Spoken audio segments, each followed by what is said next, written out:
Crónicas de espanto. Bienvenidos a la Casa del Terror. Comenzamos.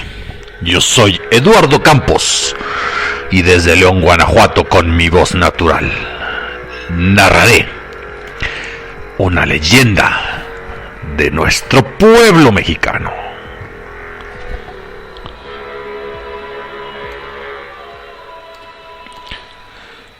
Tecozautla es un pueblo mágico hidalguense, asentado en un valle de origen volcánico, rodeado de mesetas áridas, tierra amarilla y manantiales termales. Su nombre proviene del náhuatl Tecl, Cozauqui, Tla. Suele traducirse como lugar donde abunda la tierra amarilla. Por supuesto, alude a los tonos ocres del suelo que contrastan con el verde de los nogales que tapizan el fondo del valle, es decir, el valle del Mezquital. En tiempos prehispánicos, fue un enclave importante vinculado al área tolteca y a rutas comerciales que comunicaban el altiplano con otras zonas. Todavía se conservan vestigios arqueológicos como Pañú, desde donde se dominan los alrededores como si fuese una fortaleza natural. Hoy el municipio es conocido por su geyser, sus balnearios de aguas termales, sus paisajes de cactáceas y peñascos rojizos, pero también por un sitio muy temido en la memoria local, el llamado Columpio del Diablo, Columpio del Demonio. Pero vayamos al relato, no adelantemos vísperas. La noche había caído sobre Tecozautla como un telón de terciopelo oscuro. Arriba, las estrellas parecían clavadas con alfileres sobre un cielo limpio, sin luces de ciudad que las distrajeran. El valle olía a tierra seca, a mezquite y a humo de leña. De vez en cuando el silbido lejano del geyser rompía el silencio, como si la tierra misma exhalara un suspiro caliente desde sus entrañas. Por el viejo camino de terracería que sube entre los cerros hacia la carretera principal, caminaban dos muchachos del pueblo, Alberto y Roberto. Habían pasado la tarde en una fiesta, entre cerveza, música de banda, risas, y ahora regresaban tarde, con el eco del jolgorio todavía pegado al cuerpo. Te digo que hubiéramos pedido que nos llevaran en coche, gruñó Beto, pateando una piedra. Este camino de noche se siente raro. Raro porque ya vas medio jarra, le respondió. Además, ¿no que muy valiente? Si desde morrito te sabes todas las leyendas del pueblo y nunca te ha pasado nada. Alberto miró hacia los lados. Las siluetas de los nopales y los huizaches se recortaban negras contra la franja pálida del cielo.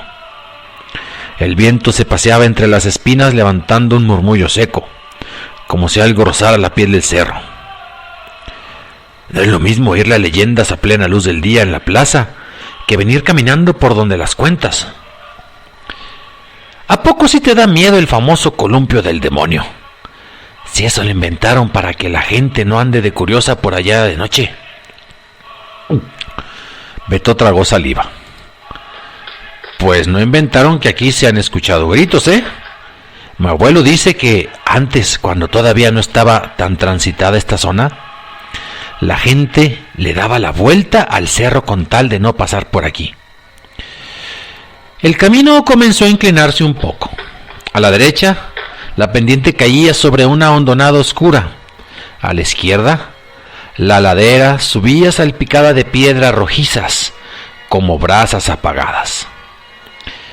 ¿Y qué se supone que pasó?, preguntó Roberto, haciendo como que se acomodaba la chamarra, aunque en realidad se estaba sobando sus brazos ya con los pelos erizados. Dicen, empezó Beto bajando la voz, que aquí vivía un hacendado hace muchos años. Rico pero miserable. Le pagaba centavos a la gente. Les quitaba tierra, se burlaba de los que trabajaban para él. También dicen que tenía tratos con una curandera. Una de esas viejitas que saben más de lo que dicen. Ya vas a empezar con tu culebrón. Espérate. El caso es que el tipo estaba obsesionado con no perder nada de lo que tenía. Y que una noche, cuando la muerte le rondaba cerca, hizo un trato con alguien más. El viento sopló más fuerte, empujando polvo y hojas secas por el camino. ¿Con quién?, preguntó Alberto, aunque ya sabía la respuesta. Con el de siempre, con el que sube y baja cerros sin cansarse, el que se ríe en las sombras, el que se sienta a negociar almas como si fueran fichas. Caminaron unos metros en silencio. La luna alta iluminaba a medias la vereda, pero había huecos de oscuridad tan compacta que parecía que la luz no se atrevía a entrar. Mi abuelo dice que el hacendado puso aquí un columpio, siguió Roberto, justo entre estos cerros, aprovechando dos troncos viejos. De día, los niños se subían y jugaban sin problema, pero de noche nadie se acercaba. ¿Y qué? ¿Se aparece el hacendado en el columpio o qué? Antes de que Beto contestara, ambos se detuvieron. Un sonido se filtró entre la brisa, un chirrido rítmico, metálico y seco, como hierro rozando contra madera. Chirrido adelante, chirrido atrás. Dime que tú también oíste eso, dijo Alberto. Es el viento, respondió Roberto, aunque su voz sonó menos convencida de lo que hubiera querido. El chirrido continuó. Chirrido, silencio. Chirrido, silencio. Como si algo se estuviera meciendo adelante y atrás, adelante y atrás. ¡Toño! ¿Cuál Toño?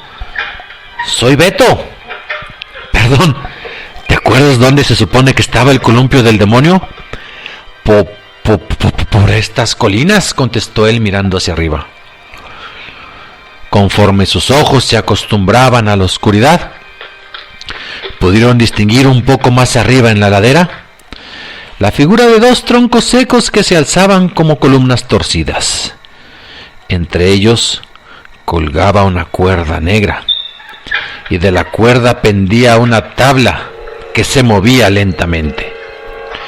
Al principio pensaron que estaba vacío. Luego lo vieron. Sobre la tabla, sentado, había un hombre muy delgado, tan pálido que la luna parecía haberle chupado el color. Sus manos huesudas se aferraban a las cuerdas y cada vez que se impulsaba hacia adelante, soltaba un grito que no parecía completamente humano. Un alarido largo, desgarrador, que se ahogaba en una risa áspera.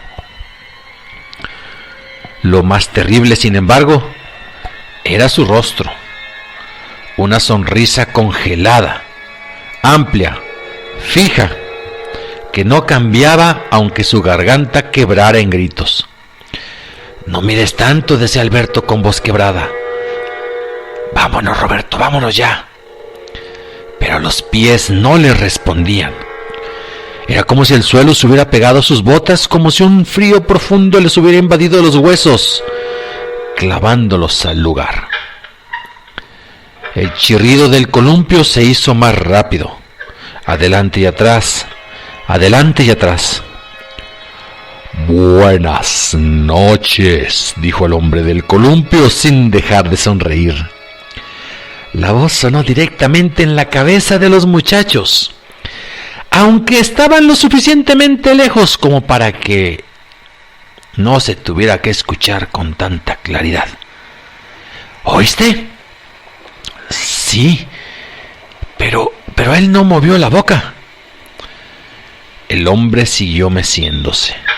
Cada vez que subía, su cuerpo parecía alargarse, como si las sombras le sumaran estatura. Cada vez que bajaba, sus pies casi rozaban el suelo, pero nunca lo tocaban. Hace mucho que nadie viene a verme. Así dijo la voz, que ahora sonaba más cerca, como si estuviera justo detrás de ellos. Sin embargo, cuando voltearon, no encontraron a nadie. El hombre seguía arriba, en el columpio. ¡Vámonos!, insistió Alberto, tratando de mover una pierna. Diosito, ayúdame. El hombre del columpio soltó otro grito.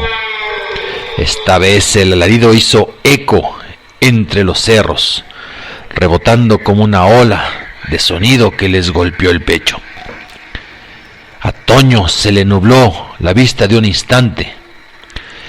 Antonio Alberto volvió a enfocarla, pero algo más había cambiado. Detrás del columpio, justo sobre la ladera oscura, se dibujaba una sombra. Al principio borrosa, luego cada vez más nítida. La silueta de una figura alta, completamente negra, con cuernos apenas insinuados, como dos astas que rompían la línea del cielo. «Beto», susurró, «¿la ves?» «Sí, y ojalá no la viera». La figura se acercó flotando el columpio. No caminaba, simplemente estaba un poco más cerca cada vez que el columpio subía, hasta que en un balanceo la sombra se pegó a la espalda del hombre pálido, lo abrazó, y ambos quedaron unos segundos inmóviles, fundidos en una sola silueta absurda. Entonces el aire cambió. Un olor a azufre, a pelo quemado, a tierra abierta descendió sobre ellos.